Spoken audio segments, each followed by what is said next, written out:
गहलोत सरकार में रेप का एक बेहद सनसनीखेज मामला सामने आया। राजस्थान के बाड़मेर में रेप की घटना ने सबको झकझोर दिया है। बाड़मेर जिले के शिव थाना क्षेत्र के एक गांव में एक नाबालिग का पहले अपहरण किया गया और उसके बाद इस बच्ची का रेप किया गया।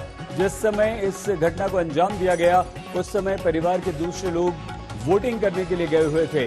वारदात को दरिंदों ने किडनैपिंग के बाद अंजाम दिया। गंभीर स्थिति में पीड़िता को अस्पताल में भर्ती करा दिया गया है। इस वारदात को गांव के ही 2 युवकों ने अंजाम दिया। गैंगरेप के बाद दरिंदों ने अश्लील तस्वीरें भी खींची।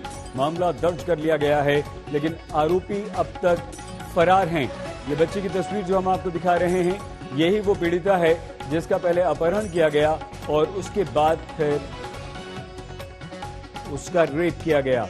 क्या कहना है पुलिस का, सुनिए।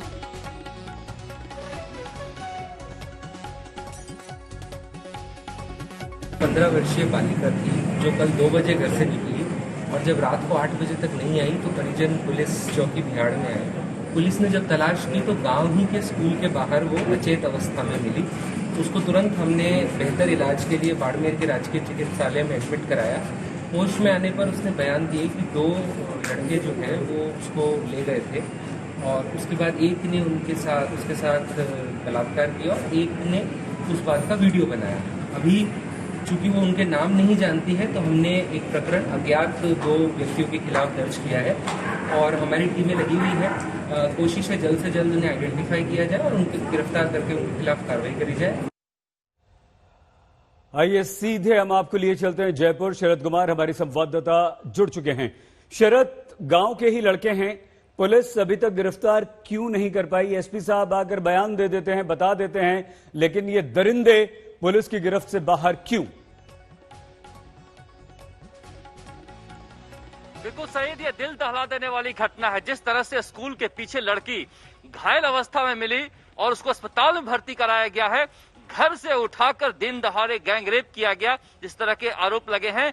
माता पिता पंचायत चुनाव हो रहे हैं, वोट देने गए थे, लेकिन राजस्थान सरकार की रूह नहीं कांपती है। हाथरस पर हाय करते हैं, लेकिन कोई भी जनप्रतिनिधि अभी तक गांव नहीं पहुंचा उस बच्ची का सुध लेने। केवल प्रशासनिक अधिकारी जाके अस्पताल में बच्ची का सुध लिए हैं।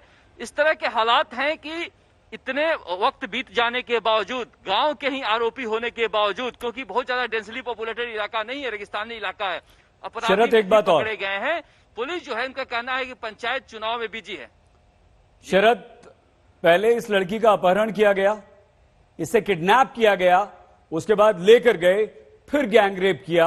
इतनी दरिंदगी पूरे हिंदुस्तान को झकझोर दिया इस घटना ने। क्या राजस्थान में भी वही हाल है जो उत्तर प्रदेश में हाथरस में हमें देखने को मिला? पुलिस प्रशासन का कोई डर, कोई खौफ इन अपराधियों में नहीं है शरद? देखिए, खौफ तब होता है जब सरकार कुछ करती हुई दिखती है। यहाँ पर हाथरस के बरक जितनी भी घटनाएं हो रही हैं, पूरे जिले में देख ले राजस्थान के, कहीं भी सरकार का कोई भी नुमाइंदा उस पीड़ित परिवार के पास नहीं पहुंच रहा है। ऐसे में अपराधियों के इकबाल बुलंद हैं। इस तरह की घटना होने के बाद, हाथरस जैसी घटना होने के बाद, जिस तरह से घर से उठा के अगवा करके गैंग रेप करके बुरी हालत में स्कूल के पीछे पटक के छोड़ दिया गया और पुलिस उठाकर लाती है और अस्पताल में भर्ती कराती है, उसके बावजूद अपराधी नहीं पकड़े जाते हैं, तो अंदाजा लगाया जा सकता है कि राजस्थान में कानून व्यवस्था की हालत क्या है और लड़कियों की सुरक्षा को लेकर राजस्थान की सरकार कितनी गंभीर है। निश्चित रूप से सरकार को इसमें दखल देनी चाहिए। मुख्यमंत्री अशोक गहलोत लगातार सवाल है सरकार पर, राजस्थान की सरकार पर, मुख्यमंत्री अशोक गहलोत पर, कि वो क्या कर रहे हैं देश अपने प्रदेश की बच्चियों के लिए, महिलाओं के लिए, औरतों के लिए। शरद, बने रहिए हमारे साथ। हमारे देश में हर दिन औसतन 88 रेप होते हैं, बलात्कार होते हैं। 6 बलात्कार अकेले राजस्थान के 8 जिलों में दर्ज होते हैं। NCRB, national crime report bureau की रिपोर्ट के आधार पर डीआईयू ने जिलेवार बलात्कार मामलों की एक रिपोर्ट की लिस्ट बनाई है। इस लिस्ट में सबसे 10 खतरनाक जिले जहां बलात्कार के सबसे ज्यादा मामले दर्ज हुए हैं, 8 जिले राजस्थान के हैं। राजस्थान की राजधानी जयपुर 507 मामलों के साथ इस लिस्ट में सबसे ऊपर है। जब राजधानी का यह हाल है तो आप अंदाजा लगाइए। जयपुर के अलावा Bharatpur 290 rape, Ajmer 256 rape, Ganganagar 248 rape, Alwar 236 बलात्कार, जोधपुर 231, बीकानेर 227 बलात्कार, बांसवाड़ा 223, जहां बलात्कार के सबसे ज्यादा मामले दर्ज किए हुए हैं। तो सतीश पूनिया जी, बीजेपी राजस्थान प्रदेश अध्यक्ष, इस वक्त हमारे साथ फोन लाइन पर मौजूद हैं। सतीश जी, क्या हो रहा है आपके प्रदेश में? अगर सरकार, प्रशासन, पुलिस का खौफ अपराधियों में सतीश जी नहीं है, तो क्या ये विपक्ष की जिम्मेदारी नहीं है कि सरकार, सोती हुई सरकार को जगाया जाए? क्या कर रहे हैं आप? हम तो पूरा संघर्ष कर रहे हैं कोरोना के बीच में भी, और परसों भी पूरे प्रदेश में बड़े व्यापक पैमाने पर गिरफ्तारियां दी हैं। हमारे सांसद और विधायकों पर इस सरकार ने अभी परसों ही मुकदमे दर्ज किए इन बातों को लेकर। हम तो पूरे तरीके से तैयार है इस बात को। आज अभी मैं आपके फोनों से पहले गवर्नर से हम लोग मिलके आए हैं जी। और उनको ये कहा है कि आप इसकी समीक्षा भी करें और संज्ञान में लें, और जरूरत पड़े तो खुद हस्तक्षेप करें इस मामले में, क्योंकि राजस्थान अब क्राइम की कैपिटल बन चुका है।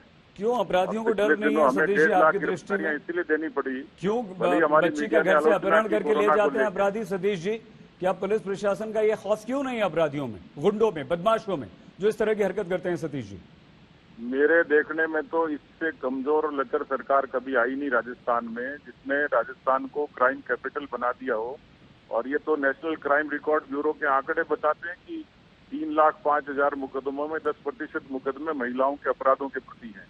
और केवल आज से नहीं है, जब से ये सरकार आई है, थानागाजी के गैंगरेप से लेके आज बाड़मेर की घटना तक एक लंबी फहरिस्त है। 14.8% घटनाएं सिर्फ महिलाओं के अपराधों के प्रति। जी, नहीं बिल्कुल आंकड़े हम दिखा रहे हैं सतीश जी, राजस्थान सबसे आगे है। सतीश जी, क्या ये बच्ची जिस जिले में है, आपका कोई नेता, आपका कोई प्रतिनिधि सरकार की तरफ से आपने किसी को भेजा, सॉरी आपकी पार्टी की तरफ से ही आपने किसी को भेजा, कोई गया?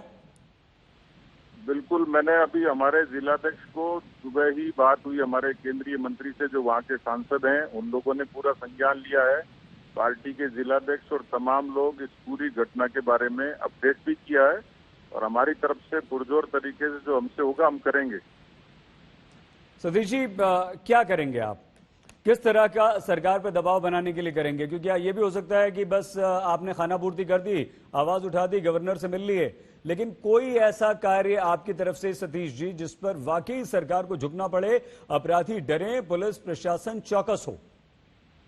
नहीं, वो तो आप राय दीजिए, बाकी हम तो अपना धर्म निभा रहे हैं। और कोरोना के संकट के बीच में मैं खुद कोरोना पॉजिटिव था, और उसके बाद पहली बार निकला उस 2,500 की भीड़ को लेके गवर्नर हाउस के उस पे डेमोन्स्ट्रेशन में। ये देश में पहली बार हुआ है।